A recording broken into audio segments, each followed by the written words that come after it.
Hi, my name is Taiya Wright. I am a senior at Southeast Missouri State University. My major is healthcare management, and I am planning on graduating from SEMO this coming May. I'm from St. Louis, Missouri, and that's where I plan to move back to once I graduate.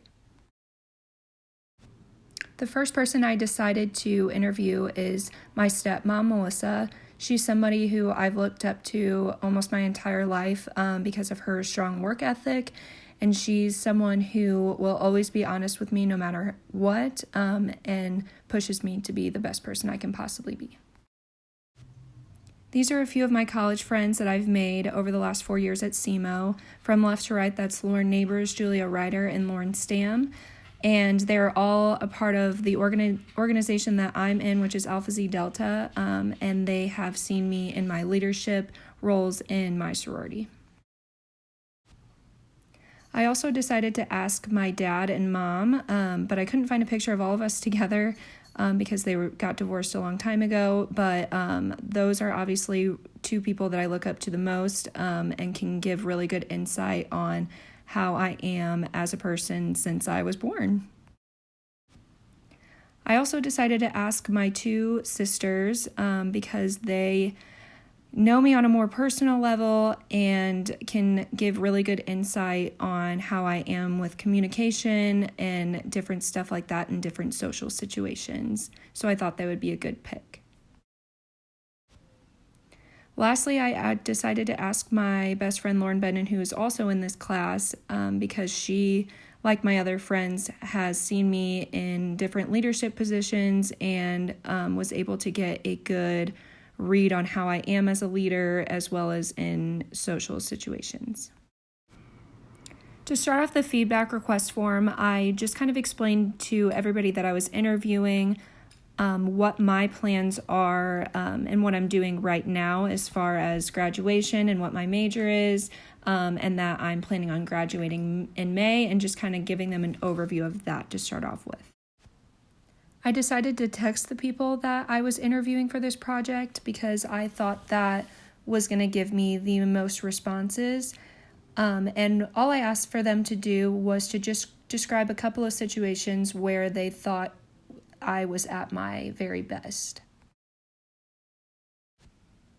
In order to get the most detail out of their responses, I asked the participants to describe situations where I was not only at my best, but also per the syllabus where I was communicating effectively or where I was just being my best self and helpful to other people.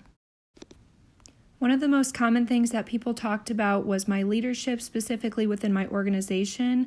I was president of Alpha Xi in 2018, so a lot of people talked about the stresses of that position and how I handled them really effectively and never let the stresses get me down. One of the situations that my dad described was when he was hitting grounders at me whenever I was 10 or 11 years old when I was playing softball. And he said after a couple of hits to the shin, I still persevered and wanted to succeed in getting a grounder, and I didn't stop until I did, and that showed a lot of will and perseverance at such a young age. Another situation that my sister described was my decision to make it in my 5-year plan to move to Colorado. I visited there for the first time over the summer and absolutely fell in love. And so my sister described it as showing a lot of thoughtfulness in my life and where I want to end up. Another thing that my friends who were pictured in the third slide talked about commonly was Passion 2020 and my involvement with that. That's something that I've never done before, just diving into my spirituality. And they said that that was a moment where I was completely open-minded and wasn't afraid to try something new. Another thing that my respondents talked about was my support when my little sister's best friend Molly died in a car accident last year, the day after Christmas. This was something that was really hard for my family and friends, and something that I provided a lot of support to a lot of people for. I think who I am at my best self is whenever I am being an effective leader.